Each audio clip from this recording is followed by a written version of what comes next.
Muy buenas tardes a los químicos que se encuentran presentes en este primer webinar del año, impartido por la química María de los Ángeles Jiménez Montiel, con el tema el uroanálisis y su importancia en el diagnóstico. Les damos la más cordial bienvenida. En breve comenzaremos nuestro webinar, pero antes presentaremos nuestro video corporativo para dar a conocer la historia de la empresa y sus 39 años de experiencia en el mercado.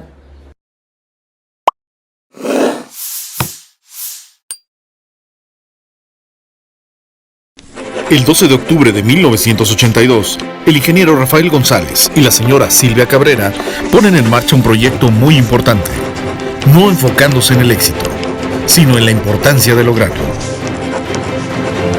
Así, cada paso, incluso los más pequeños, se vuelven victorias que forjan los cimientos de Desego.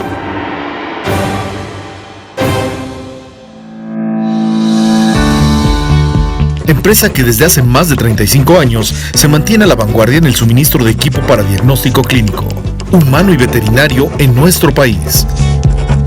Nuestra misión ha sido y seguirá siendo la de entregar a nuestros socios comerciales soluciones óptimas e inmediatas a través de nuestros equipos y servicio.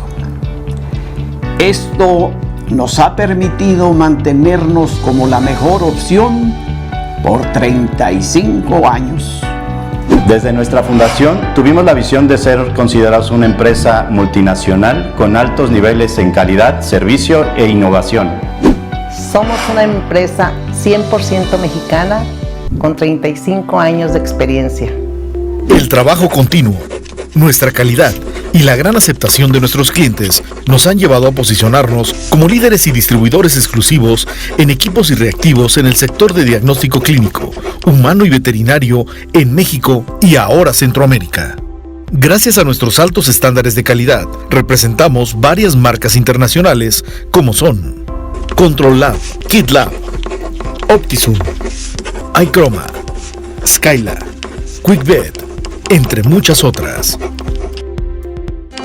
Satisfacemos las necesidades técnicas más exigentes de todos nuestros clientes, que nos han brindado su confianza, siempre con el compromiso de innovar, crear y proporcionar las herramientas que permiten la eficiencia en el servicio de diagnóstico clínico. En Desego somos una empresa fuerte, consolidada y estable, que busca siempre el crecimiento mutuo, en donde un selecto equipo de profesionales buscan proporcionar a nuestros clientes una amplia línea de productos que crece día con día, marcando la pauta en tecnología de punta para su laboratorio. Siempre preocupados por satisfacer las necesidades de nuestros clientes, en Desego contamos con la bodega más grande de equipo y reactivos para laboratorio en nuestro país.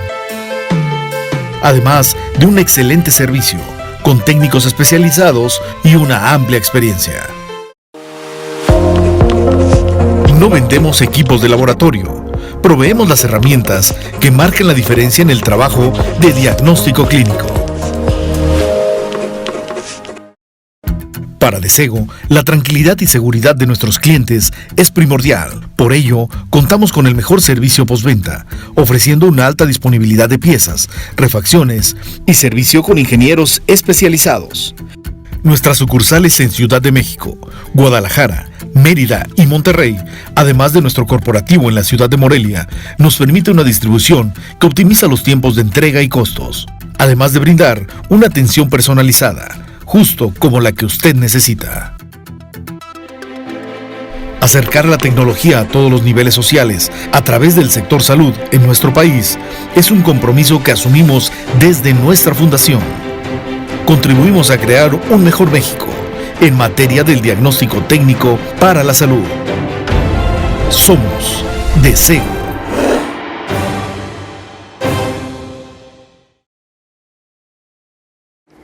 A continuación, les presentaremos a nuestra ponente, la química María de los Ángeles Jiménez Montiel.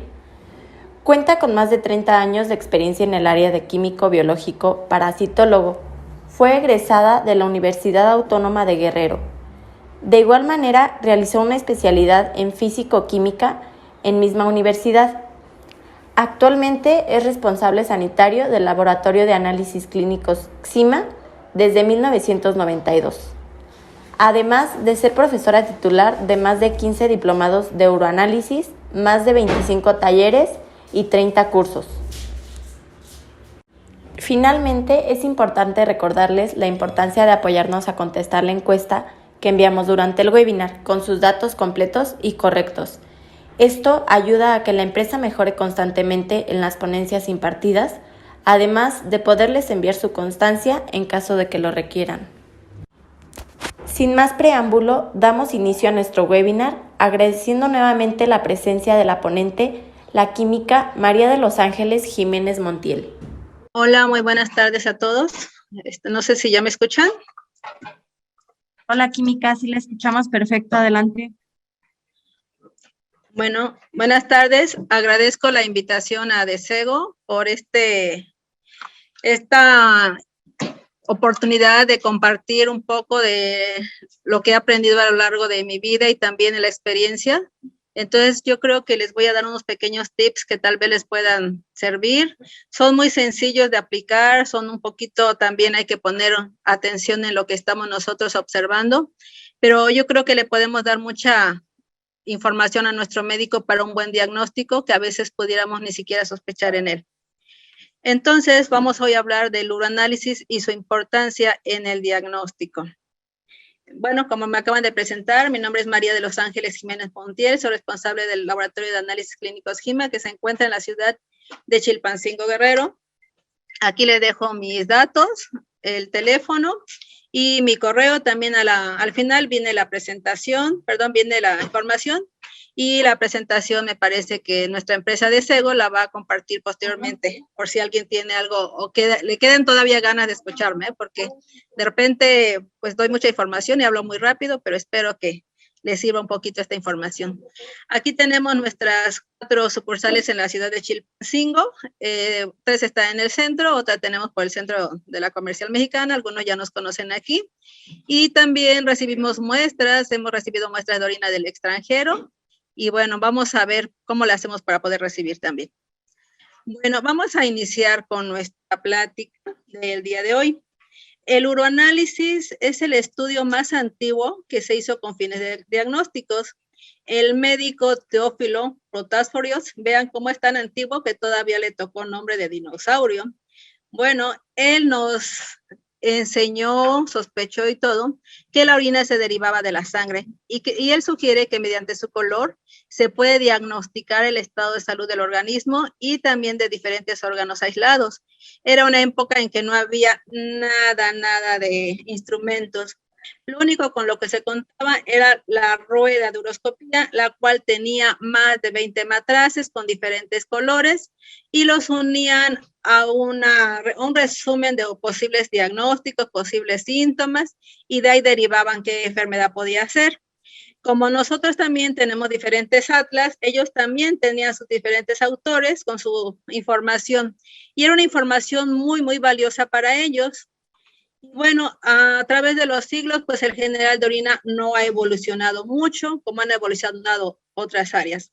Pero en aquella época era tan importante que la orina la estudiaban en un matraz, una especie de matraz que se llamaba mátula, con T, mátula, porque después vamos a hablar algo de mácula. Entonces es diferente, era mátula. Era un cristal muy fino de Murano. Entonces, pues estaba destinado también pues a las personas del alto rango. Después, el general de orina, pues el uroanálisis decayó en importancia porque ya había otros instrumentos que ya medíamos glucosa, etcétera. Tanto era así que su recolección eran unos frascos que ustedes conocen que estaban muy estandarizados, que incluso afuera de los hospitales los vendían. Eran los frasquitos de Gerber, de mayonesa. Entonces, estos frascos contenían residuos de alimentos, óxidos, y si la gente los quería esterilizar, pues se precipitaban sales, la cual pues no nos daba realmente una información de lo que es el aspecto físico-químico de la orina y mucho menos del sedimento, porque también teníamos otra forma de procesar nuestra muestra. Actualmente hay empresas que se han dedicado a darle mayor calidad en la fase preanalítica, en la conservación de las muestras. Tenemos, por ejemplo, estos frasquitos que tienen un tubo con conservador, lo que nos va a ayudar a conservar la orina por 72 horas. Entonces, de esa forma, ustedes pueden recibir muestras de otros estados. Cuando ustedes aprenden a identificar una buena celularidad, va a haber personas que los busquen y van a decir, yo quiero que usted me procese mi general de orina, y van a recibir. Entonces, un buen examen general de orina, bien planeado, bien recolectado y sobre todo con una buena lectura y una buena interpretación, pues nos va a dar un valor tan importante como si fuera una biopsia. El examen general de orina que nosotros recibimos en el laboratorio contiene, que es la muestra que nos llevan nuestros pacientes, la mayor parte de agua, que es del 95 al 97%, 2% de sales minerales, un poquito de ácido úrico, urea. Y bueno, los humanos nosotros eliminamos aproximadamente de 1.5 a 2 litros de orina durante el día, pero este es un pequeño concentrado de todo lo que filtra el riñón. El riñón filtra diariamente entre 180 litros de sangre, de 180 a 200 litros de sangre diariamente. Eso no significa que nosotros tengamos 180 litros de sangre, simplemente que la sangre pasa miles de veces a través o cientos de veces a través del riñón, donde se va a purificar y va ahora sí a eliminar las sustancias, a recuperar nutrientes. Bueno, entonces nuestro general de orina nos da una amplia información de enfermedades que todavía incluso nosotros podemos no tener sintomatología, no tener ninguna patología, así como enfermedades que no tienen que ver con el sistema urinario. Nuestro riñón mide aproximadamente de 10 a 12 centímetros de alto, de 5 a 8 centímetros de ancho, de 3 a 5 centímetros de espesor y tiene un peso aproximado de 150 a 170 gramos, lo cual significa que tiene más o menos el tamaño del puño de cada uno de nosotros.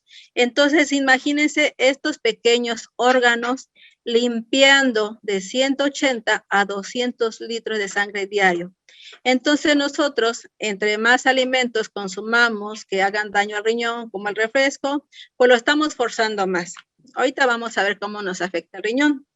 Bueno, entonces nuestro riñón tiene que hacer el equilibrio de la homeostasis para que nuestro cuerpo funcione bien, como es el control del volumen de agua, el control y el equilibrio de los electrolitos, la osmolaridad plasmática, controlar la presión del sistema arterial sistémico a través del sistema renina-angiotensina-aldosterona, el equilibrio de los electrolitos, lo que es la acidez o la base en sangre, las funciones endocrinas como la eritropoyetina, controlar lo del sistema renina-angiotensina, prostaglandinas y sobre todo, como lo comentamos, la homeostasis para tener un equilibrio y una buena calidad de vida. Entonces, la principal tarea de los riñones son el desecho de los residuos metabólicos, intoxicaciones y la regulación del agua, del cuerpo, de los electrolitos y también participa en el metabolismo de los huesos o metabolismo óseo. Bueno, vamos a ver cómo se forma la orina. Nuestro organismo realiza sus funciones gracias a la energía que obtiene de las sustancias nutritivas que se encuentran en los alimentos. Después de que el cuerpo toma estos nutrientes que necesitamos, deja los productos de desecho en el intestino y estos a la vez se van al torrente sanguíneo. Y el riñón es el encargado de eliminar por medio de la orina estos desechos producidos en las células y que en consecuencia circulan por la sangre. Entonces tenemos que eliminar todas estas toxinas. Vamos a ver cómo las eliminamos. Entonces, el plasma contiene los desechos del metabolismo celular, como la urea, que resulta de la desaminación de los aminoácidos, y otras sustancias tóxicas que pues prácticamente no podríamos nosotros vivir mucho tiempo con estas sustancias. Este plasma necesita ser filtrado y purificado, y esa función la tiene encomendada el riñón. Cuando el riñón falla, pues estas sustancias se quedan y empiezan a aumentar en nuestra sangre y vamos a tener consecuencias muy graves. También dentro de sus funciones, el riñón tiene que eliminar toxinas como desechos de los medicamentos. Entonces, nuestros nutrientes entran a nuestro torrente sanguíneo. Ya el transporte lo vamos a llevar a diferentes células. Las células van a tener su propio metabolismo y se van a eliminar los desechos y esos desechos van a llegar al torrente sanguíneo y estos van a llegar al riñón por la arteria renal. Esta arteria renal se tiene que ir segmentando hasta formar la nefrona. Entonces los riñones van a formar esa orina que tiene todas las sustancias tóxicas y se van a eliminar, van a bajar a través del uréter que tiene movimientos peristálticos para poder bajar. Por eso nosotros cuando estamos dormidos nos levantamos y sentimos esa sensación de orinar porque nuestra vejiga ya está llena. Si no hubiera esos movimientos peristálticos, la orina se estancaría. Entonces es por movimientos peristálticos que llega la orina del riñón a la vejiga. Posteriormente de la vejiga vamos a eliminarla a través de la uretra. Entonces los riñones van a recibir esa sangre a través de la arteria renal. Esa arteria se va a ir segmentando hasta formar unos muy finos capilares. Van a quedar en la parte de la médula del riñón. Estos finos capilares se van a ver dañados por la presencia o el aumento de la glucosa y también nuestra presión los va a dañar. Una persona con la presión alta van a dañar esos capilares. Aquí vemos las ramificaciones, cómo se van segmentando. Y aquí en estos finos capilares se encuentra nuestra unidad funcional, que es nuestra nefrona. Entonces vamos a ver cómo se segmenta nuestra arteria renal. La sangre va a entrar, permítame. La sangre va a entrar por la arteria renal y esta se va a segmentar y se llama arteria segmentaria. Y esta se va a dirigir a los lóbulos y se llama interlobulares. Después va a rodear el lóbulo y se llama arteria arcuata o arciforme. De esta arteria arcuata o arciforme van a salir miles de interlobulillares. De cada interlobulillar van a salir varias que se llama arteriola aferente y es ahí donde vamos a iniciar la formación de nuestra nefrona. Entonces, aquí tenemos nuestras arterias interlobulillares, posteriormente la arteria aferente, arteriola aferente, y esto va a dar origen a los capilares glomerulares. Estos capilares glomerulares tienen membranas de filtración que impiden la salida de los glóbulos rojos y de las proteínas grandes, y todo el plasma pasa a un recipiente que se llama cápsula de Bowman, y esta cápsula de Bowman da origen al túbulo proximal donde va a pasar el plasma. Y así vamos a ir viendo. Entonces aquí tenemos una pequeña animación. El circulito rojo es la llegada de la sangre a los capilares glomerulares. El circulito amarillo es lo que pasa con el plasma. Ahorita le vamos a dar seguimiento, ¿sí? Primero vamos a darle seguimiento al circulito rojo, que es la sangre. Entonces entra la sangre, llega a los capilares glomerulares y nada más parte del plasma pasa a la cápsula de Bowman, no pasa todo el plasma. En la cápsula de Bowman pasa ese plasma y ese plasma también lleva nutrientes como glucosa, aminoácidos y también lleva desechos. Entonces, este plasma que pasó aquí se llama orina prima porque todavía no es orina como tal.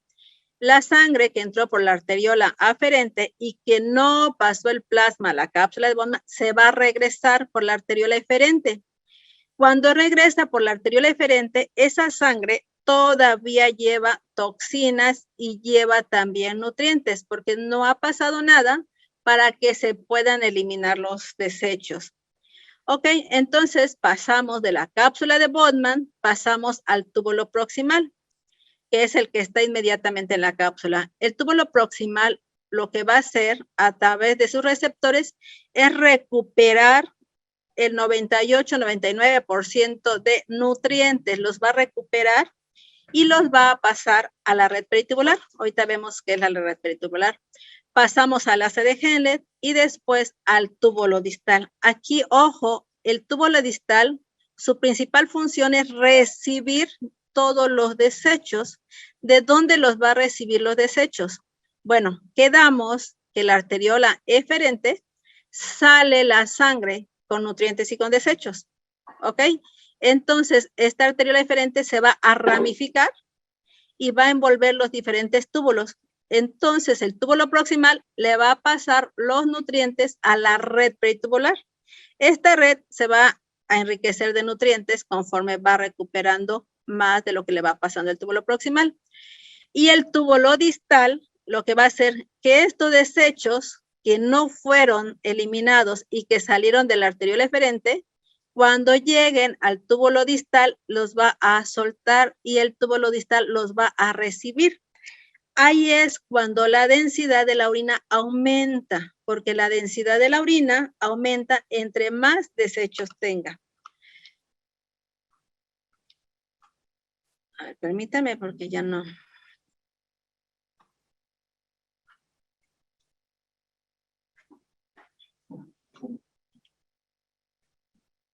Ya no me quiso pasar la diapositiva. Permítame.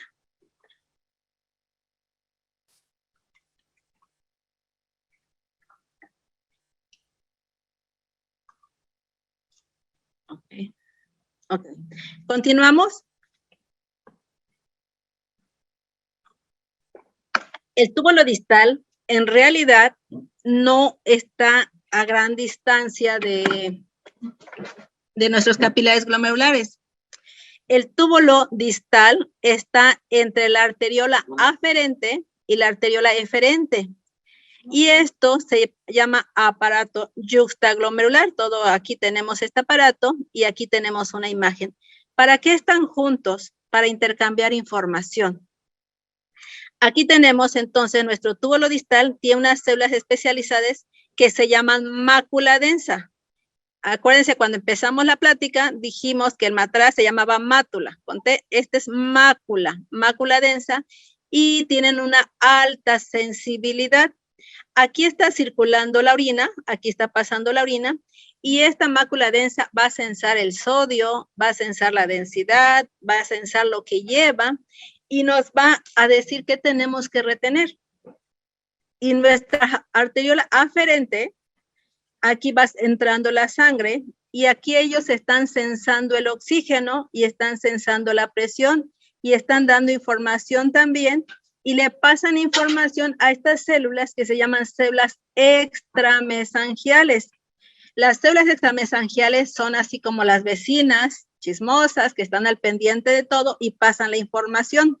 O sea, ellos dos no están en contacto. La arteriola aferente y el aparato yuxtaglomerular que tenemos aquí, el túbulo distal, no están juntos, sino que se reciben información a través de las células extramesangiales, y así es como ella da información del oxígeno y da información de la presión. Entonces, si nosotros le damos información al túbulo distal que está alta, ¿qué haría el túbulo distal? Mandar que elimine sodio, porque queremos bajar. Si le damos información que tenemos un gran volumen de agua porque está diluida aquí la orina, entonces lo que tenemos que hacer es eliminar agua. Entonces ella va a pasar información y de esta forma ellos empiezan a hacer el equilibrio, así como también de los electrolitos. Cuando esto falla, pues empezamos a nosotros a tener fallas en nuestra homeostasia porque empezamos a tener desequilibrio.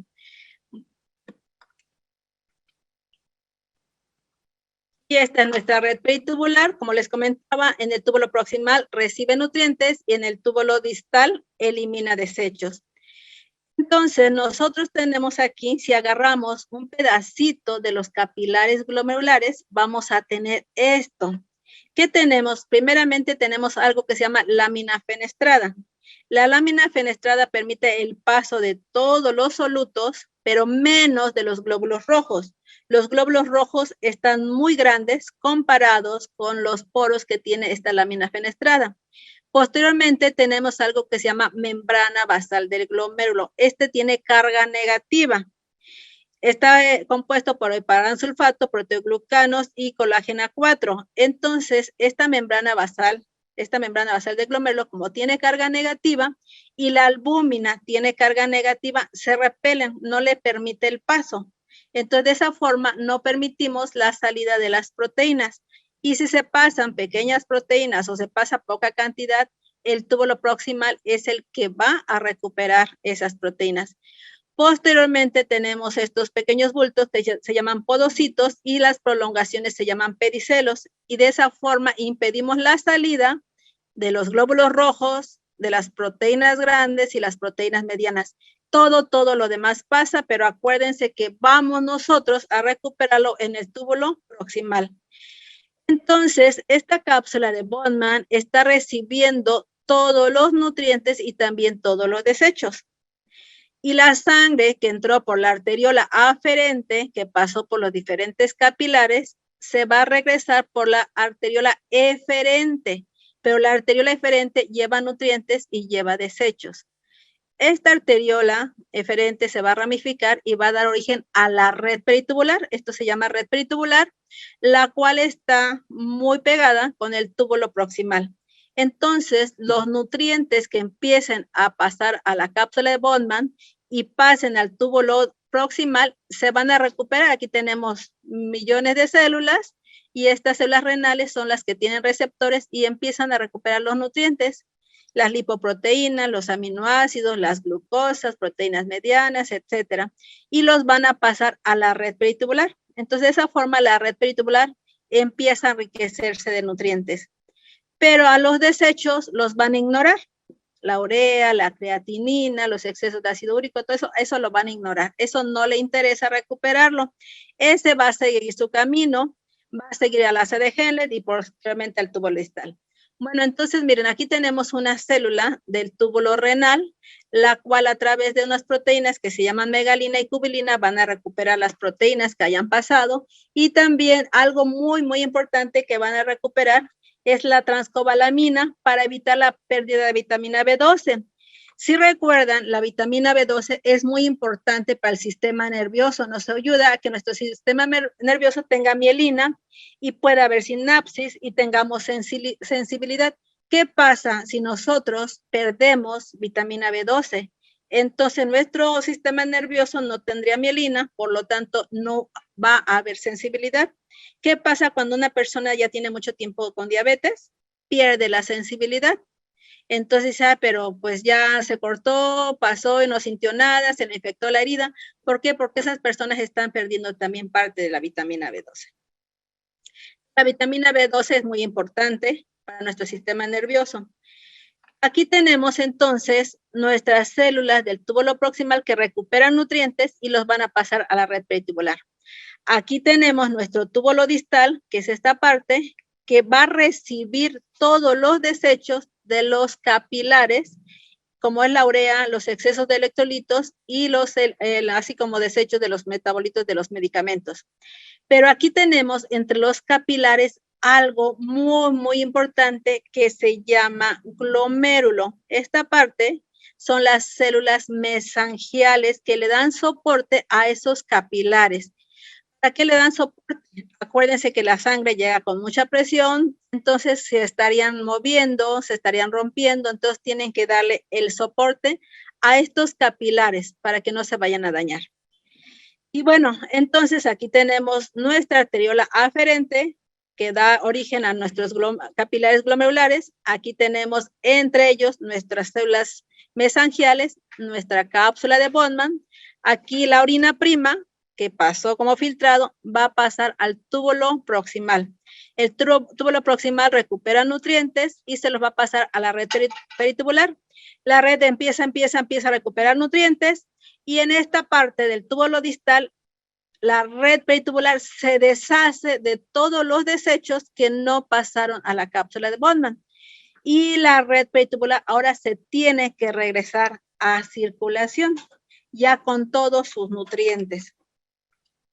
Entonces, cuando hay un daño en nuestro capilar glomerular, recuerden que retenía los glóbulos rojos, retenía las proteínas y retenía las proteínas medianas en los podocitos. Bueno, entonces vamos a tener salida de glóbulos rojos y esos glóbulos rojos van a salir, pero no van a salir así completitos como los tenemos en nuestra circulación. Van a salir deformados y son los eritrocitos dismórficos que nos están indicando que hay un daño glomerular.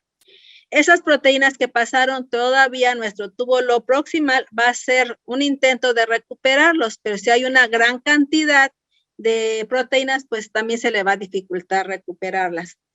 Entonces, nuestras células del túbulo distal van a recibir todos los desechos de nuestra red peritubular, pero muchas veces se invierten. Entonces, tenemos daño nuestro túbulo proximal, vamos a tener en esta orina glucosa. Entonces, ¿qué nos está indicando la glucosa en orina? Nos está indicando que hay un daño en nuestro túbulo proximal.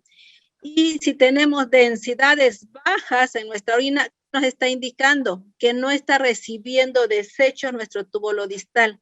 Entonces, nosotros, he ahí la importancia de que nosotros, nuestra fase preanalítica, le digamos a nuestro paciente que tiene que tener mínimamente 8 horas de no haber orinado, 8 horas de incubación de la orina en vejiga, no tomar alimentos, no tomar agua. Muchas veces acostumbraba que, ¿quieres un general de orina? Pues tómate un vaso de agua para que puedas orinar. Y ahí estábamos tomando los litros de agua. Pero no, porque entonces la densidad va a estar muy baja y la densidad, pues ahí está baja. ¿Por qué? Porque hubo un volumen extra de agua, nuestra mácula densa sensó que había mucha agua y nos ordenó orinar y la densidad bajó. Pero si ustedes quieren realmente ver si su túbulo distal está funcionando, lo que tienen que hacer es que el paciente tenga mínimamente las 8 horas de no consumo de agua, no ingesta de agua, de ningún tipo, nada de que nada más lechita, nada más atolito, no, nada de agua. Y el túbulo distal está obligado a concentrar. ¿Por qué? Porque no estamos tomando agua. Esa es de sus funciones, hacer el equilibrio del agua. Entonces la orina va a salir muy concentrada. Entonces quiere decir que el túbulo distal sí está funcionando. Pero si ustedes le dicen al paciente que no tome agua durante más de 12 horas y la densidad sigue baja, entonces tenemos un problema en el túbulo distal. Bueno, regresando a nuestros capilares glomerulares, vamos a ver que tenemos aquí nuestras glomérulos, tiene aquí sus células mesangiales, que estas tienen una función muy, muy importante, que es atraer también a los mononucleares.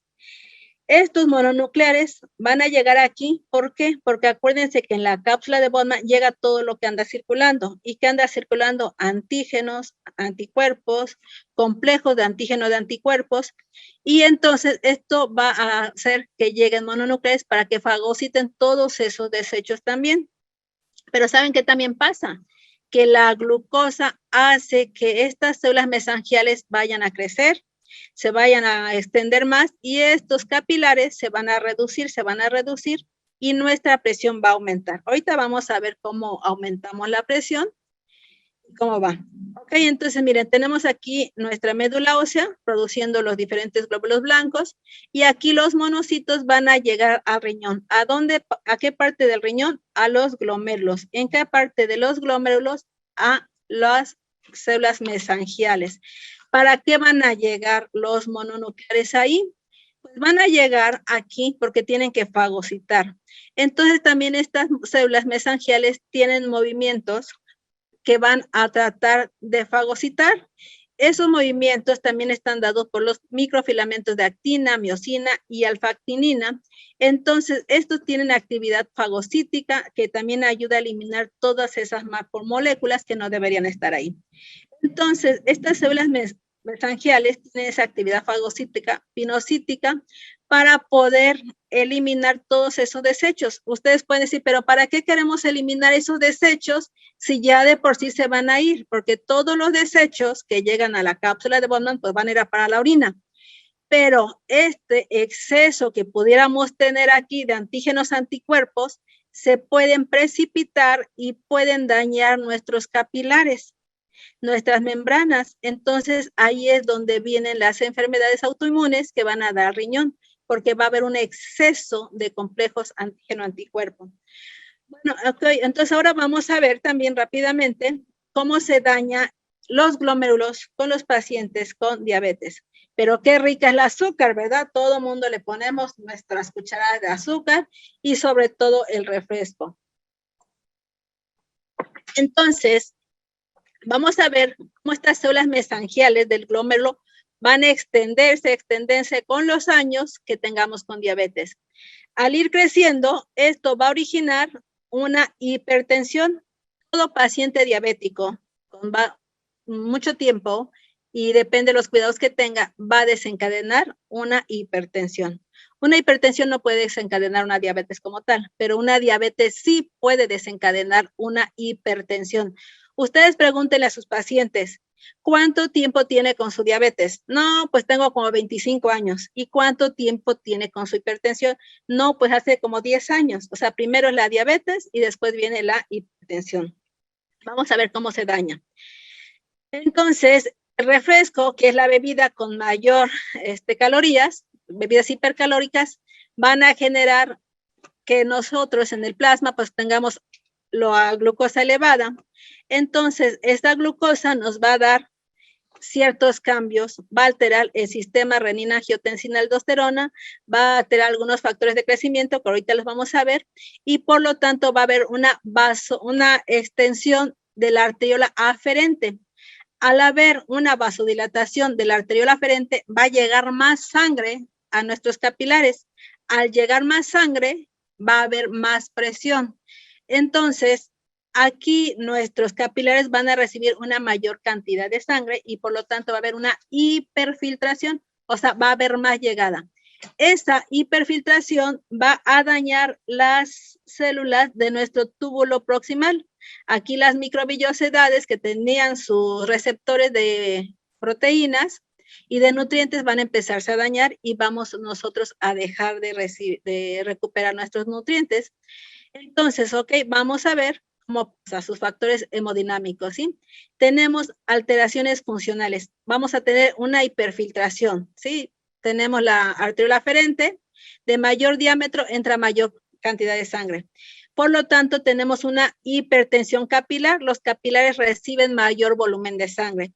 El glómerulo empieza a aumentar y aumenta el transporte de glucosa en el mesangio, en las células mesangiales. Las células mesangiales, al estar inflamadas, van a atraer a más mononucleares. Los mononucleares tienen factores de crecimiento, o sea, todavía van a hacer que las células mesangiales crezcan más y más y más. Entonces, posteriormente, vamos a tener otra estructura que vamos a cambiar aquí, la hipertrofia glomerular. Esto va a empezar a crecer. Estiramiento del mesangio. Al estirar el mesangio también vamos a aumentar la presión. Los capilares empiezan a aumentar su longitud y al aumentar de longitud empieza a reducir su luz. Y es cuando el paciente que era diabético ahora es paciente diabético y paciente hipertenso. El túbulo proximal ya tenía un daño por los factores que van a desencadenar la glucosa, los factores de crecimiento, ahora ya tiene un daño, pero ahora tiene otro daño, que es la hipertensión. Esa fuerza de la velocidad de la filtración va a dañar más a las células de nuestro túbulo proximal y va a dejar de recapturar más rápidamente las proteínas y la glucosa y los demás nutrientes. Nuestras células del túbulo distal también se van a ver afectadas y van a dejar de recibir los desechos y por lo tanto se van a regresar nuevamente. Esos desechos que tenían que ser eliminados en el túbulo distal van a regresar a circulación y tenemos una urea alta, una creatinina alta y no hay un equilibrio de los electrolitos. Entonces, miren, aquí ese efecto de la hiperglucemia persistente sobre la progresión del daño renal, o sea, el consumo de refresco. Hay una formación de cúmulos y acciones de los productos finales de la glicosilación enzimática. Activación de la proteína quinasa, que es la que regula el crecimiento celular, hay una desregulación. Hay una estimulación de factores de crecimiento, el factor de crecimiento transformante, la hormona que regula a la hormona de crecimiento también se ve alterada, el factor de crecimiento derivado de plaquetas que también regula el crecimiento y la división celular también se ve alterada, el factor de necrosis tumoral también secretada por los macrófagos hace que haya más crecimiento y las citocinas proinflamatorias lo que va a hacer es mayor crecimiento de las células mesangiales. También tenemos el factor de crecimiento de los fibroblastos, que también aumenta el índice de la actividad mitótica y la síntesis de ADN, facilitando la proliferación de las células. Todo esto hace el refresco. Yo el día que lo supe dije, hoy dejo de tomar refresco y bueno, llevo, gracias a Dios, más de 10 años sin tomar refresco y en mis cursos y en mis pláticas siempre les digo que no tomen refresco. Yo creo que ahorita estamos viendo esta pandemia de COVID que desafortunadamente a las personas con glucosas altas es a las que más mal les está yendo. Bueno, entonces también tenemos la producción de especies reactivas de oxígeno, que son moléculas inestables que contienen oxígeno y reaccionan fácilmente con otras moléculas. Una acumulación de especies reactivas de oxígeno van a dañar el ADN, el ARN y también van a dañar las proteínas. Por lo tanto, las células van a tener una muerte más temprana. Y hay un aumento del colágeno 4 que estaba en la membrana basal del glomérulo. Entonces, ¿ahora qué vamos a tener? Daño en nuestra membrana basal del glomérulo. En lugar de que tengamos carga negativa, que era la que repelía las proteínas, ahora vamos a tener una carga positiva. Entonces vamos a atraer a moléculas de albúmina y vamos a tener albúmina. Entonces ya tenemos aquí nuestro aumento de células mesangiales y nos va a conllevar a una nefropatía diabética. Bueno, entonces los glóbulos rojos que tenían que pasar a los capilares y tenían que regresar por la arteria eferente, ahora algunos pasan a la cápsula de Bowman y esos glóbulos rojos son los eritrocitos dismórficos. Tenemos aquí el monodiverticular, anular, el vacíos. Aquí tenemos unos eritrocitos que le llamamos también dismórficos complejos porque tienen más de 3 daños. ¿Y qué nos está indicando un eritrocito dismórfico complejo?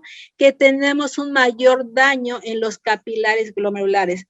Entonces, hay la importancia, cuando ustedes encuentren 1 o 2 eritrocitos dismórficos, infórmenlos y hay que darle seguimiento a esos capilares glomerulares porque puede ser que sea un paciente diabético. Y si es un niño, dice, ay, pero es que no puede ser posible, pero que es un niño. No sabemos si ese niño tuvo una infección viral y ahorita vamos a verlo rápidamente también para que veamos cómo se daña el glomérulo en los pacientes que han tenido alguna infección.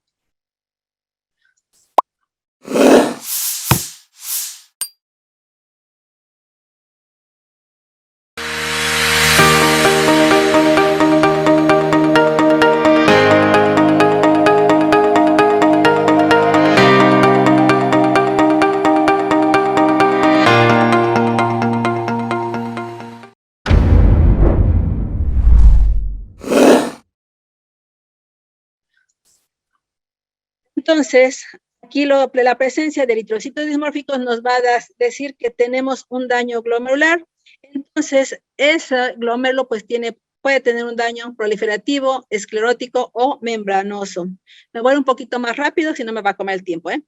Entonces, tenemos aquí también que los glomérulos están comprometidos. Algo que se llama difuso es cuando todos los glomérulos están dañados y están comprometidos. O segmentario, cuando una parte nada más de esos glomérulos están dañados. O mesangiales, cuando las células mesangiales pues ya se han expandido mucho y están reduciendo también la luz. Y también tenemos un daño glomerular en los pacientes que tienen alguna enfermedad autoinmune o algo con lo que ellos nacieron. Entonces, esas glomerulonefritis son primarias porque nosotros nacimos con ellas o es por algún gene. Y tenemos, por ejemplo, la nefropatía por IgA, por IgM, la glomerulonefritis mesangioproliferativa, creciéntica, etcétera. Y tenemos también las que no son de cambios proliferativos. Aquí tenemos una. Pero, ¿qué vamos a hacer aquí? A veces el paciente no tiene ningún síntoma, no tiene nada, pero empezamos a tener eritrocitos dismórficos. Importantísimo entonces que ustedes le informen a sus médicos de esa presencia de eritrocitos dismórficos y que los clasifiquemos. Entonces, vamos a tener con pacientes cuando ya está el daño más avanzado, hematuria, eritrocitos dismórficos, proteinuria, porque nuestro túbulo proximal no pudo recuperar, nuestro filtrado glomerular está disminuido, y la hipertensión, ¿por qué? Porque nuestras células mesangiales aumentaron y nuestros capilares se redujo la luz. Entonces, ¿qué tenemos aquí? También las glomerulopatías secundarias son las que vienen secundarias a una enfermedad. En este caso puede ser a síndromes metabólicos, diabetes, que empezamos a tener aumento de células mesangiales y aquí tenemos también la presencia de eritrocitos dismórficos y ahí la importancia de que los eritrocitos dismórficos los informemos. Aquí pues le toca al nefrólogo mandar a hacer una biopsia dependiendo la cantidad o cómo vea el paciente y pues ahora sin definir el tipo de daño glomerular que tendría nuestro paciente. Entonces, también el glomérulo se va a ver dañado por enfermedades autoinmunes o infecciones virales o infecciones bacterianas. Y todo esto también va a dañar, este daño glomerular va a afectar túbulo proximal y túbulo distal hasta de Henle. Entonces, bueno, ya habíamos comentado, las infecciones de glomérulo o los daños también pueden conllevar a una glomerulonefritis por alguna enfermedad autoinmune o algún gen que esté presente ahí y que nos esté conllevando a un daño glomerular general. Vamos a ver rápidamente las infecciones y el daño glomerular. Bueno, las glomerulonefritis postinfecciosas pueden ser que llega un complejo de antígeno-anticuerpo y se va a instalar en las células de los mesangiales y en los capilares. Y una de las bacterias que genera eso es el Streptococcus beta hemolítico del grupo A. Y eso es muy frecuente en los niños. Entonces, hay la razón por la que se les manda a hacer su exudado faríngeo a los niños. Y nosotros que tenemos laboratorio, pues ya hemos tenido la experiencia de que nunca falta el amiguito que te hable y que te diga, o la amiga, oye, lee los resultados a mi niño, fíjate que pues no lo quiero llevar, o etcétera, ¿no? Y quieren que les hagamos los resultados así, nada más que les pongamos normal. Pues no, porque hay que descartar que esta persona no haya tenido infecciones. Entonces, ¿qué pasa? Pues aquí tenemos el Streptococcus beta hemolítico que puede conllevar a una insuficiencia renal aguda en cuadros severos. Aquí, por ejemplo, tenemos una infección bacteriana, Streptococcus, o puede ser una infección viral. Aquí tenemos que también va a haber una hipertensión arterial. ¿Por qué va a haber una hipertensión arterial? Porque las células mesangiales se van a inflamar, van a atraer a más mononucleares, lo que tiene factores de crecimiento, y eso nos va a conllevar a un aumento de las células mesangiales. La hipertensión va a dañar el túbulo proximal y vamos a tener también la pérdida de albúmina y por lo tanto vamos a retener líquidos y tenemos un edema y vamos a tener pérdida de glóbulos rojos y tenemos una hematuria, la cual puede ser macro o microscópica y la presencia de eritrocitos dismórficos. Entonces, estos complejos inmunitarios formados por antígenos estreptocóxicos y anticuerpos se van a acoplar a la membrana basal del glomérulo, lo cual va a hacer que haya una reducción del filtrado glomerular. Entonces, esto nos va a conllevar a la hematuria, a los piocitos, piuria también, que ustedes ya los conocen, a la inflamación o retención de agua, insuficiencia renal, hipertensión, dolor de cabeza. ¿Por qué? Porque tenemos aumentada la presión y malestar general. Y aquí tenemos, por ejemplo, cómo se va llevando, ¿sí? Todo un algoritmo de cómo va. Y aquí tenemos depósitos en capilares glomerulares, activación de complementos, se disminuye la filtración glomerular, si disminuye la excreción urinaria de sodio, entonces estamos reteniendo sodio, estamos reteniendo agua, expansión del espacio extracelular. Y bueno, aquí tenemos nuestros glomérulos pues prácticamente dañados y que nos va a indicar presencia de eritrocitos dismórficos. Y bueno, tenemos también mononucleares, tenemos polimorfos nucleares y no tenemos bacterias. Entonces, los médicos dicen, pues muchos leucocitos, antibiótico. ¿Sí? ¿Por qué? Porque estamos diciendo que hay un proceso inflamatorio infeccioso ahí. Hay un proceso inflamatorio, pero no infeccioso. Entonces, hay la importancia también de buscar y no decir, pues mira, tiene muchos polimorfos nucleares. Pues ponle 1 o 2 pesos de bacterias porque el médico va a decir que como hay leucocitos y no hay bacterias. Entonces, hay que clasificar si son mononucleares, si son polimorfonucleares y si hay bacterias. Y bueno, ya vimos por qué puede haber inflamaciones y por qué hay edema, porque los niños retienen agua, ¿sí? Porque estamos perdiendo albúmina, nuestro túbulo proximal no pudo recuperar y nuestro capilar glomerular dejó pasar albúmina y eritrocitos dismórficos. Entonces, estos glóbulos rojos que no tenían que pasar, que tenían que regresar por la arteriola eferente, salen a la cápsula de Bowman. Entonces, hay que siempre reportarlo, siempre, por favor. Y bueno, entonces ya vimos que la diabetes va a ensanchar las células mesangiales y nos va a conllevar a una hipertensión, lo cual va a dañar nuestros diferentes túbulos. Pero estas células mesangiales también van a ser dañadas por los antígenos anticuerpo que se van a acoplar aquí a nuestra lámina fenestrada, a nuestra membrana basal o nuestros podocitos y pedicelos y también vamos a tener posiblemente glucosas en orina. Y podemos decir, pero mi paciente no es diabético, porque los libros nos enseñaron que el umbral renal es mayor de 180 miligramos de glucosa que el paciente diabético debe tener para que estemos orinando glucosa. De lo contrario, pensamos o pensábamos que no podía haber glucosa. Entonces, puede haber glucosa en pacientes que tengan un daño inmunológico o hayan tenido una infección viral. ¿Por qué? Porque tuvimos un daño en nuestro glomérulo, tenemos un daño en nuestro túbulo proximal. Entonces, aquí tendríamos nuestros capilares glomerulares y aquí le hacemos nuestro corte, nuestras células mesangiales. Los glóbulos rojos no deberían pasar. Si están pasando, pues el nefrólogo debe ver si hace o no hace una biopsia. Y nuevamente, insisto, eritrocitos dismórficos. Entonces, ¿qué pasa también con nuestro túbulo distal? Nuestro túbulo distal también ya no está recibiendo todos esos desechos y tenemos nuestras orinas limpiecitas y bonitas y decimos, ah, pero mira qué bonito está orinando el paciente. No, ni le leas el sedimento porque la tira de orina no te marca nada. Es paciente hipertenso, no le marcó glucosa, tal vez no le marcó proteínas y le decimos, no, pues está limpio, no lo leas. Pero ¿qué pasa? Podemos tener mononucleares, podemos tener eritrocitos dismórficos y bueno, y ahí tenemos una gran cantidad de mononucleares. Esta foto se la agradezco a la química Gloria que trabaja conmigo, que fue la que me la proporcionó. Y bueno, aquí también tenemos daños de nuestros glomérulos. Y bueno, como les comentaba, pues aquí le queda también a nuestros nefrólogos solicitar una biopsia y ver el daño. Aquí tenemos también daño glomerular por hepatitis C. Entonces también la hepatitis C pues es un virus que también nos va a dañar los capilares y las células mesangiales van a ensanchar y volvemos al mismo camino, ¿sí? Daño túbulo proximal, daño túbulo distal y dejamos de recuperar proteínas. Muy importante que en nuestro sedimento urinario entonces nosotros reportemos la presencia de células renales, que las sepamos identificar, la proteína oromucoide, que es la que protege nuestros túbulos, la presencia de eritrocitos, de cilindros, la presencia de eritrocitos y también si nuestra orina tiene espuma. Y clasificar los leucocitos. Miren, aquí tenemos un cilindro muy bonito que lo tomamos en un diplomado que dimos en Tabasco. Y bueno, ahí también estamos medio aprendiendo a tomar fotos. Aquí tenemos una célula del urotelio que tenemos unos leucocitos adentro. Entonces aquí le llamamos a esto en peripólesis. Tenemos adherencia bacteriana, tenemos aquí una autofagia que se ve un movimiento lisosomal. No son bacterias siempre aquí. Tenemos actividad lisosomal.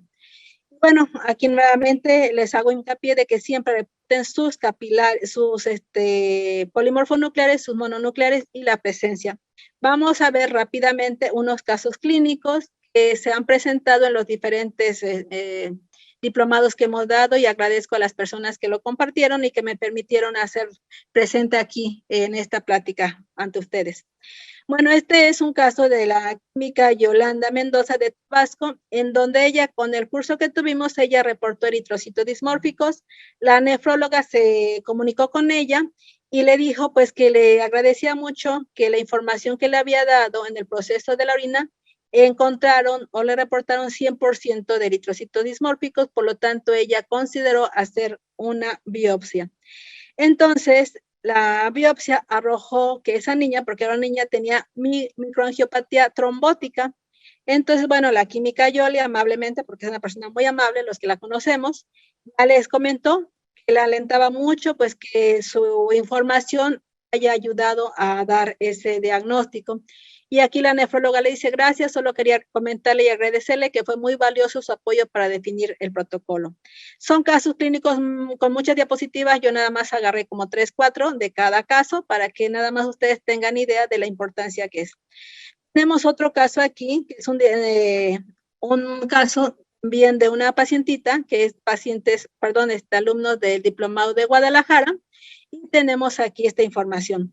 Ellas en su reporte encontraron en un paciente que tenía dolor, te encontraron eritrocitos dismórficos con un 50% y también tenían oxalato de calcio dodecaédrico, lo cual representa un alto riesgo litogénico. Ellos le pusieron riesgo litogénico 5 y también observaron células de pelvis renal, al igual que células del urotelio. Urotelio es vejiga y uréter. Entonces, estas químicas, Gloria Edith González Hernández, María del Refugio Valadez Rivas, le informaron al médico ese sedimento y aquí tenemos los oxalatos de calcio dodecaédricos. Aquí tenemos las células del urotelio superficial y aquí tenemos las células de pelvis renal. Entonces ellos con esta información sospecharon que entonces el posible cálculo, si es que estaba, pues estaba alojado en pelvis renal, lo cual se lo indicaron al médico. El médico todavía con cierto desconcertado, pues dijo, vamos a ver si lo que usted me dice es cierto, ¿no? Miren, aquí están sus cristales muy bonitos. Bueno, entonces le dieron seguimiento, le hicieron su ecografía y aquí está el hito. Entonces, vean lo bonito que es confirmar, digo, bonito para uno porque estamos dando información, mal para el paciente, pero también bien porque le estamos dando una información al médico y de lo que estamos sospechando.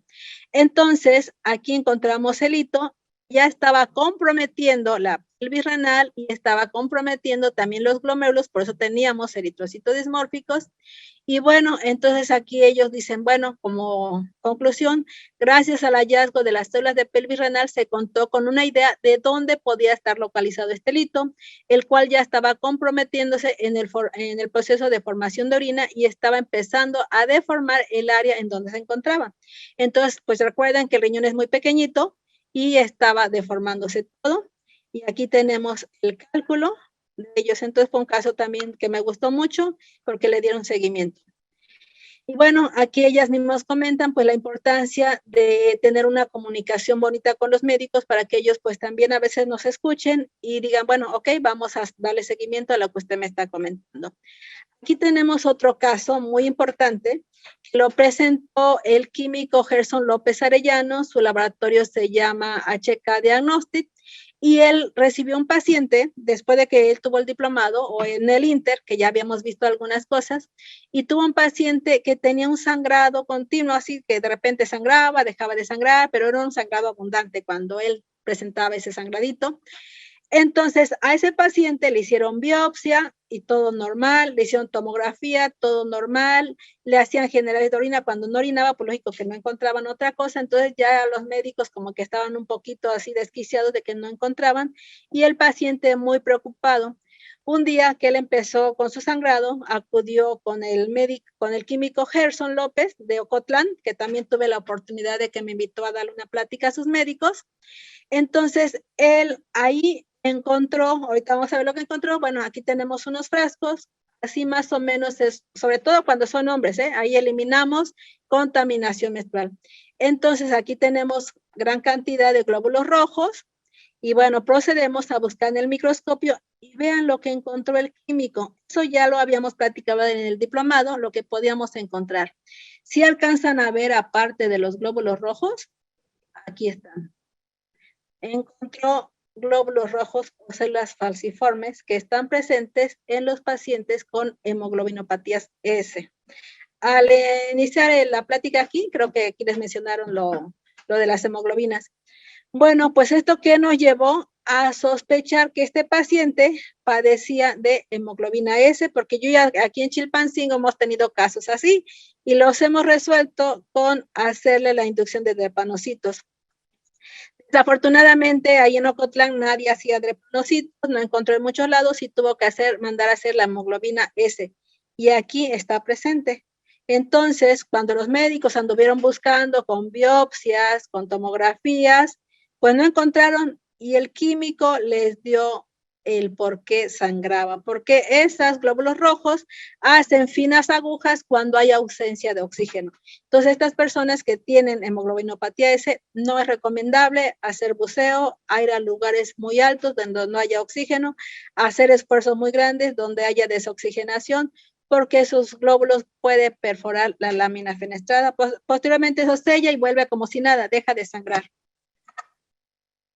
Bueno, nos vamos rápidamente a las infecciones de vías urinarias porque los médicos muchas veces utilizan el general de orina principalmente para buscar una infección de vías urinarias y las bacterias cuando están presentes en vejiga pues vamos a tener células de urotelio o bien en uréter. Si tenemos células renales o cilindros pues posiblemente nuestra infección ya ascendió.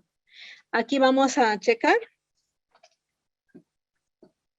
Las bacterias, ustedes saben que hay que reportarlas por unidades formadoras de colonias, que es lo que nos da los crecimientos, pero también vamos a ver cuando hay una infección bacteriana y los cultivos nos dan negativos. Bueno, aquí tenemos nuestras células de uretra, nuestras células de urotelio, y aquí tenemos los biofil. Entonces, ¿qué pasa cuando ustedes tienen un paciente con toda la sintomatología de una infección, pero le hacen un cultivo y no encuentran? O bien el sedimento urinario no lo preparan como debe ser y no encuentran bacterias. Las bacterias están en biofil. Las bacterias primeramente colonizan nuestro sistema urinario, después se fijan a un sustrato y ahí van a empezar a segregar polisacáridos. Eso lo va a hacer que se vayan adhiriendo unas con otras, hasta formar agregados bacterianos grandes, bueno, grandes microscópicamente, pero pues realmente son pequeños, pero sí son muchas bacterias, millones. Estas bacterias están tan organizadas que dejan espacios para poder recibir nutrientes y oxígeno. A mí este biofil es de un niño que tenía 2 años, ahorita creo que ya tiene como 12 años. Ese niño tenía edema, tenía fiebres y ya le habían hecho estudios y no le encontraban que tenía. Entonces nosotros le hicimos el general de orina y le encontramos el biofil. Este biofil me gustó mucho porque está de libro como este. Entonces, bueno, ya se le hizo un orocultivo y se le dio tratamiento homeopático. Yo he visto mucho en redes sociales que muchos no creen en la homeopatía. La homeopatía no nada más es alcohol y azúcar, como mencionan algunos, es muchos, lleva también ciencia. Luego algún día alguien les dará una plática. Bueno, entonces, he ahí la importancia de buscar los biofil, de preparar un buen sedimento urinario. Y bueno, también aquí tenemos una gran cantidad de bacterias, como ustedes pueden ver, no hay proceso inflamatorio, eso muchas veces se da en personas de la tercera edad que ya no hay mucha respuesta inflamatoria y a veces el laboratorio les reporta bacterias cocobacilares, bacilares, filamentosas y el médico piensa que vamos a encontrar 5 o 6 tipos de bacterias y puede que sea la misma bacteria, pero ha hecho filamentación, resistencia. Entonces, miren, tenemos aquí estas cadenotas, pues también muy hermosas. Aquí tenemos otras cadenas, estas también, pues, toda la química que me dio estas fotos, que es la química que trabaja conmigo, la química Gloria. Bueno, aquí tenemos otro caso de una pacientita que también ya le habían hecho urocultivos, le habían hecho general de orina y pues no le encontraban qué es lo que tenía. No las llevaron y aquí encontramos estos hermosos collares con sus dijes y ven aquí, pero vean también lo que encontramos aquí. Un biofil bacteriano. Obvio que si le hacen un urocultivo les va a dar negativo, a menos que hagan la técnica de Bortes para poder disgregar estas bacterias. Vean qué bonito está. Entonces, bueno, la niña tenía molestias, también tenía ardor, tenía comezón y pues cómo no con tantos cristales y sobre todo con este biofil. Aquí tenemos también la presencia de cristales de ácido úrico, gran cantidad de polimorfos nucleares. Los cristales de ácido úrico también, el urotelio, atrae a mononucleares y estos también tienen una quimiotracción sobre los mononucleares porque hay un proceso inflamatorio. Entonces, si ustedes reportan gran cantidad de leucocitos, el médico vuelve a lo mismo. Pues vamos a darle antibiótico. Pero no es el antibiótico el que le va a quitar las molestias, porque la inflamación, la presencia de los leucocitos son los cristales. Bueno, aquí tenemos otros cristales, de fosfato amónico magnésico, también originados por bacterias urealíticas. Y bueno, aquí tenemos otro caso clínico de una pacientita que también apenas lo presentó, me parece que fue en el estado de Jalapa. Y este fue de Guadalajara también, la química Lupita. Esta es su hija, es la pacientita la que presentó, tenía infecciones y no podían remitir las infecciones. Abundantes leucocitos, eritrocitos, pero no sabía ella que eran dismórficos, ella no le reportaba dismórficos porque no los conocía como tales. Entonces también tenía gran cantidad de esterasa leucocitaria, nitritos, siempre daban tratamientos y más tratamientos. Sus células tenían mucho daño prácticamente ya, tenía fagosomas, autofagia, daño citoesquelético, daño citoarquitectónico, había una hipertrofia, había vaculización y bueno, también tenía eritrocitos dismórficos y tenía aquí células del urotelio, aquí células renales. Bueno, ella nos comentaba pues que ella también estaba desesperada, tenía cristales de oxalato de calcio dodecaédrico. Y bueno, ella le dio seguimiento, incluso ella dice que se inscribió al diplomado para ver qué podía hacer por su niña. Y resulta que la niña tenía vejiga gigante, retenía gran cantidad de agua, de orina, y por lo tanto no orinaba seguido. Entonces, bueno, aquí no hay más que cirugías también, pero también le dio tratamiento homeopático y remitió en gran cantidad. Ella dice que en un 80% la niña mejoró porque tenía muchísimo tiempo. Entonces, bueno, aquí tenemos otro caso de una pacientita que también tenía infecciones de vías urinarias y no le podían encontrar el por qué. Le daban tratamientos, más tratamientos y pues la niña con sus infecciones. Llegó el momento que la mamá dice, pues yo ya me enfadé, pues los médicos le dijeron, no, pues conforme vaya creciendo, le va a ir quitando la infección. Y también la mamá se dejó de estresar y la dejó, pero ella nuevamente pues se inscribe al diplomado. Ahí vimos que las malformaciones congénitas conllevan a infecciones porque hay orina residual en alguna zona. Bueno, estas fotos las tomó ella en el diplomado, células con exocitosis o con evaginación, tenemos adherencia bacteriana y también teníamos eritrocitos dismórficos con bacterias. Estas fotos son de ella, también le pedí permiso para tenerlas aquí. Y bueno, aquí tenemos las bacterias. Aquí miren, muchas veces los eritrocitos dismórficos se posan sobre una célula y podemos pensar que son sus núcleos. ¿Y qué estaba pasando con esa niña que posteriormente ya se le indicó que se hiciera su ecografía? Pues tenía el uréter, aquí un codito, decía ella, la química, la mamá, aquí tenía retención de orina. Entonces, esto es lo que está conllevando a su infección y no es como los médicos le dijeron que cuando fuera creciendo, pues ya la niña iba a mejorar su sistema inmunológico y que sus infecciones iban a remitir.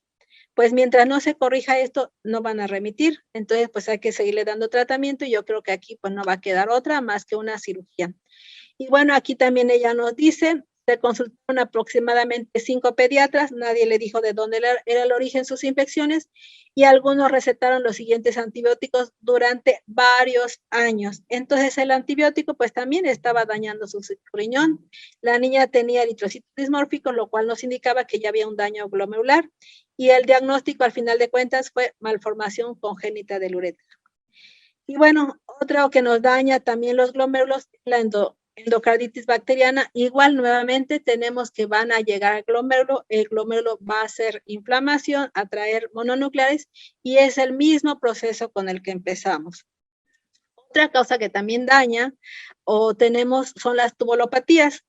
Las tubulopatías, pues es un daño, pues, cual puede ser primario o secundario del túbulo proximal, asa de Gele o túbulo colector. Ya vamos a terminar. Entonces, recordemos que las células de los túbulos proximales son los que recuperan nutrientes. Entonces, los complejos antígeno-anticuerpo también van a dañar nuestras células. La hiperfiltración también va a dañar nuestras células. Entonces, aquí tendríamos una tubulopatía, la cual puede ser secundaria si fuera originada por diabetes o puede ser primaria si fuera un daño congénito. Y, por ejemplo, si fuera un niño y nosotros tuviéramos cristales de aminoácidos cistina, por ejemplo, ahí tendríamos una tubulopatía primaria. Si fuera un paciente diabético con glucosa, tendríamos una tubulopatía secundaria. Si tuviéramos densidades bajas, tendríamos una tubulopatía en el túbulo distal y hay que buscar su origen. Algo que daña también son las cadenas ligeras libres. Entonces aquí pues ya tenemos también daño en nuestro glomérulo, tendríamos también posiblemente glucosas, tendríamos proteínas, entonces la glucosa no está solamente en pacientes diabéticos. Aquí nuestras células de túbulo proximal ya dejan de recuperar nutrientes y nuestra red peritubular deja también de recibir los nutrientes.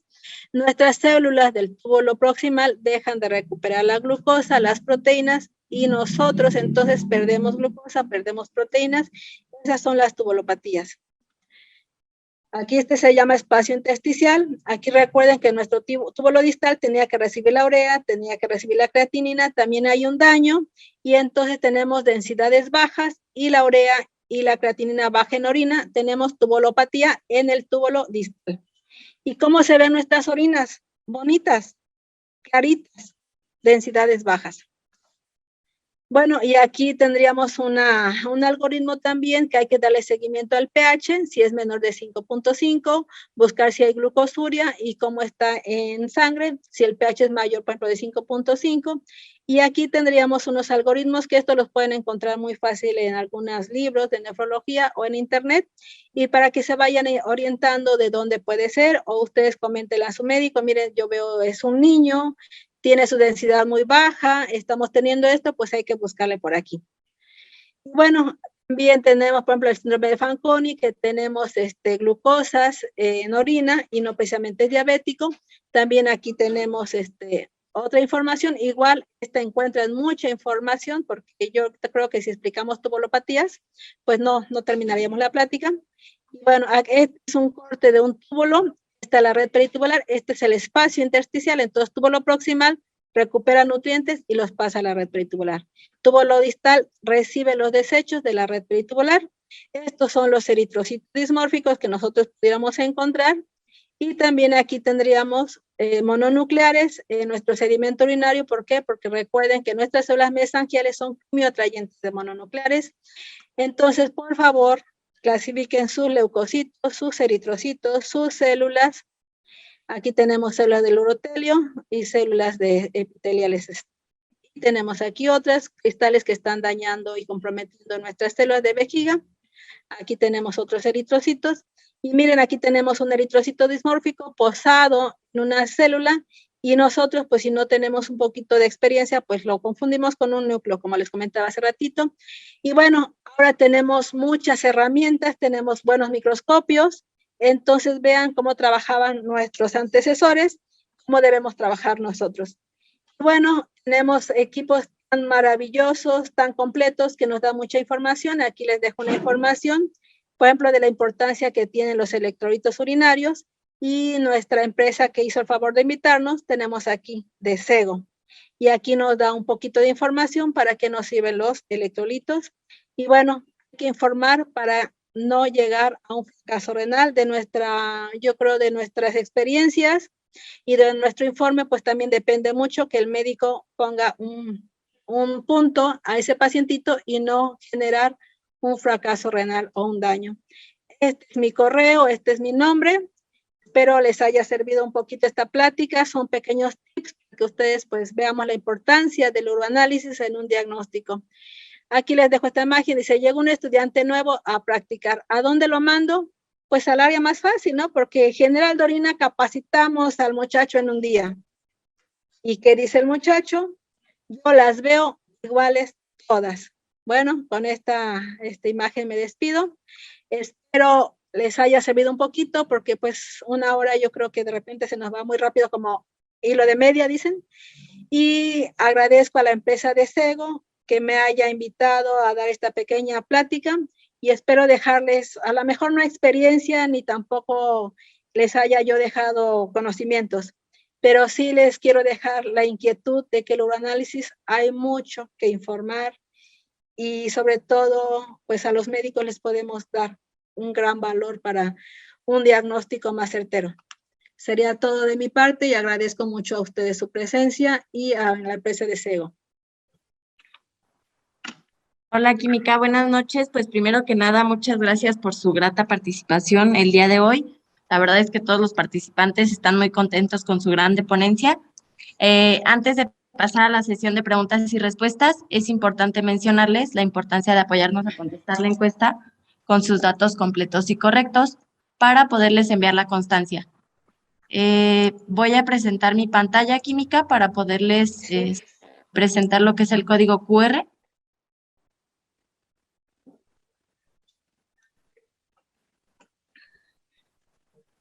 Listo. Existen 3 maneras diferentes para contestar la encuesta. Una es escaneando el código QR que se presenta en la pantalla.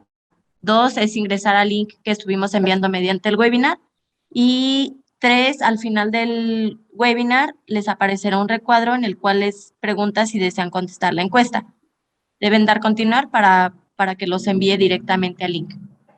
Y bueno, ahora sí, pasando a la sesión de preguntas y respuestas. La primera es de Deni, y es: ¿qué efecto tiene el uso desmedido de diuréticos en la función renal? ¿qué efecto tiene el uso desmedido de los diuréticos en la función renal? Sí, así es. Bueno, yo no sé mucho de diuréticos, no soy médico, pero todo diurético va a hacer una hiperfiltración, o sea, eliminación de orina. Y toda hiperfiltración va a dañar los túbulos. ¿Por qué? Porque ellos, imagínense una gotita de agua puede perforar una roca, entonces esa velocidad de agua, que es la orina, está dañando nuestros receptores en túbulo proximal, sobre todo.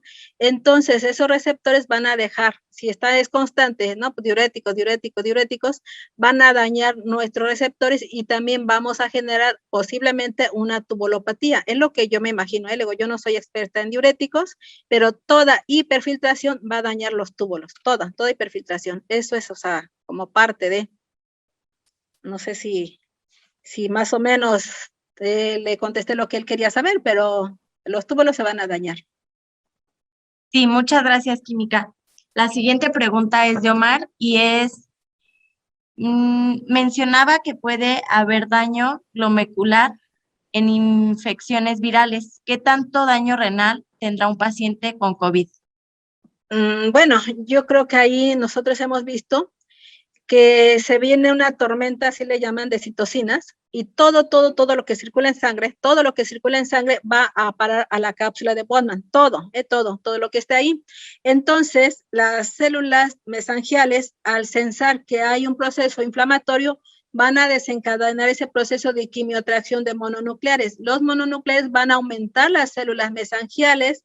¿Para qué? Para que atraigan más mononucleares. ¿Con qué finalidad? Porque quieren fagocitar todos esos complejos antígeno-anticuerpo.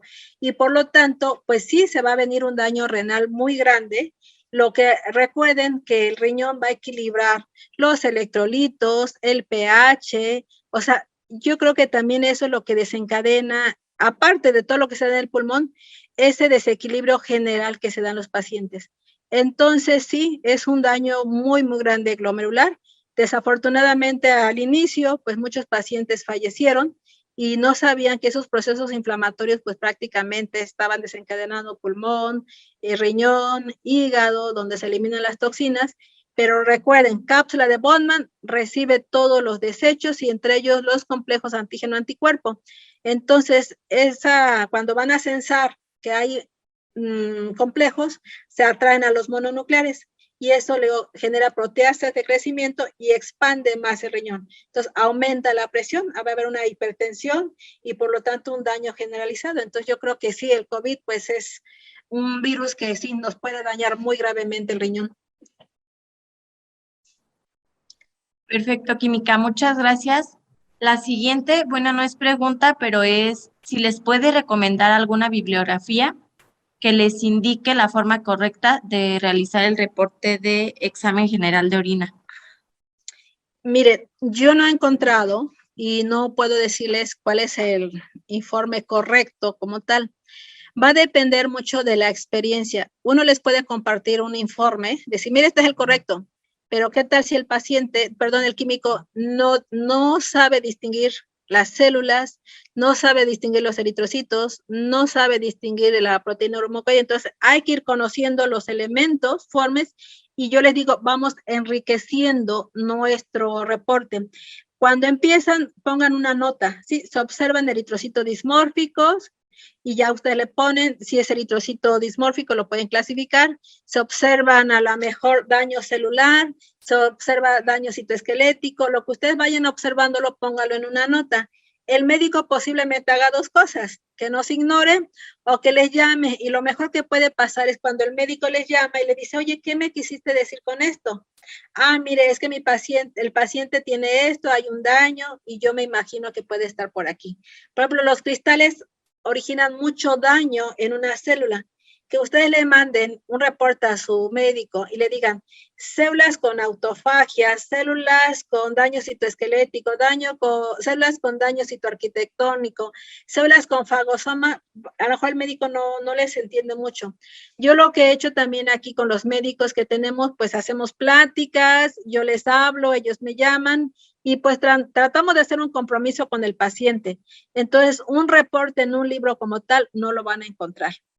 porque incluso cuando ustedes tienen una certificación o algo, pues ustedes presentan un reporte. Cuando les hagan una verificación, nadie les va a decir, oye, ¿y por qué no estás reportando en tu informe un daño citoesquelético? Oye, ¿por qué no estás reportando un daño citoarquitectónico? Oye, ¿por qué no estás reportando la autofagia? Oye, ¿por qué no estás reportando la adherencia? Nadie les va a decir. O sea, no hay como tal un informe. Yo les digo, pongan notas, y poco a poquito ustedes ya mismo van a ir aumentando hasta donde su capacidad les permita, porque el uroanálisis creo que es así como que no, todavía nos falta encontrar muchas cosas. Entonces vamos enriqueciendo poco a poco. No hay un libro como tal. Bueno, yo no lo he encontrado, la verdad. No sé si lo haya, pero no. Sí hay mucha información, se ha tratado de estandarizar, pero a ver, a un laboratorio usted diga, le tienes que reportar esto, y si no lo conoce, no lo va a hacer. Pero vayan ustedes aumentando sus conocimientos y vayan poniendo notas. No sé si quedó conforme, pero no hay un libro así. Sí, perfecto, Química, muchas gracias. La penúltima pregunta es de Jesús y es, ¿qué significa observar bacterias en forma de L en el sedimento urinario? Bueno, hay unas formas que le llaman también L, que es como una resistencia al antibiótico. No conozco mucho bien de los antibióticos, pero sí hay unas formas que le llaman L que hacen como un bulbito, y estamos ahí pues hablando de células que ya han hecho cierta resistencia por los antibióticos. Entonces es muy importante también los urocultivos. Desafortunadamente a veces el médico le manda a hacer el general de orina, o perdón, a veces ni el general de orina, les dice tengo ardor, tengo molestias, y va el antibiótico. No encuentra todavía mejoría y vuelve el antibiótico, cuando posiblemente ese ardor, esa molestia no era por bacterias, era por cristales o era por otra inflamación. También la presencia de leucocitos da muchas molestias. Entonces aquí siempre es muy importante que ustedes primeramente, el médico manda a hacer su general de orina, manda a hacer su urocultivo, y en el urocultivo pues nosotros tenemos la obligación de poner los antibióticos que más pueden ayudarle a ese paciente. Perfecto, Química, muchas gracias. La última pregunta es de Tania y es, ¿cuál es la diferencia entre citólisis bacteriana y biofilm? Citólisis bacteriana, bueno, cito viene de célula, lisis de rompimiento. Se puede utilizar que las bacterias están dentro de las células. Nosotros actualmente utilizamos comunidad intracelular bacteriana. Para que ustedes puedan decir que hay comunidad intracelular bacteriana, yo siempre las busco en 100X, y nosotros encontramos los fagosomas con las bacterias inter y se ve el movimiento. Yo por ahí tengo unos videos. Entonces, mientras tanto, a veces no sabemos si es adherencia o es comunidad intracelular bacteriana. Ahora, los biofil, como yo les comentaba, llega una bacteria, va primeramente a colonizar, se instala en un sustrato, cual puede ser cristal, puede ser una célula, y empieza a hacer una reproducción. La producción de los polisacáridos le va a permitir que se vayan agregando una con otra, y van a hacer una gran comunidad de bacterias, pero extracelular, no están dentro. El biofil puede estar sobre las células o puede estar sobre un cristal. Entonces es una gran comunidad de bacterias ahí que están extracelulares sobre un cristal. Entonces ahí los cultivos pueden darles negativos si ustedes no los disgregan para poder realizar esa siembra. Porque si ustedes con su asa no toman ese biofil, pues no les va a crecer. Entonces, comunidad intracelular bacteriana es ver que esté dentro de la célula, pero vayan a 100X, muevan el micro, traten de ver si está adherida o está dentro, o busquen fagosomas con bacterias. Muchas veces encontramos los fagosomas y ahí andan por ahí las bacterias, y sí se ve muy bien, sobre todo de urotelio. Y los biofil, pues se ve así, el gran cúmulo de bacterias. Pueden ustedes irse a una tinción de Gram y eso les va a ayudar pues que realmente no estén confundiendo un biofil. Perfecto, Química, muchas gracias. Pues con eso terminaríamos la parte de la sesión de preguntas y respuestas. No sé si usted quiere agregar algo más. No, pues simplemente agradecerles la invitación, y pues espero que les haya quedado la inquietud de que siempre hay que buscar más en la orina y no nada más decir células epiteliales y bacterias presentes o ausentes. Perfecto, pues muchas gracias nuevamente y muchas gracias a los participantes por siempre estar pendientes de nuestro webinar. Con esto daremos por terminado entonces nuestro webinar del día de hoy.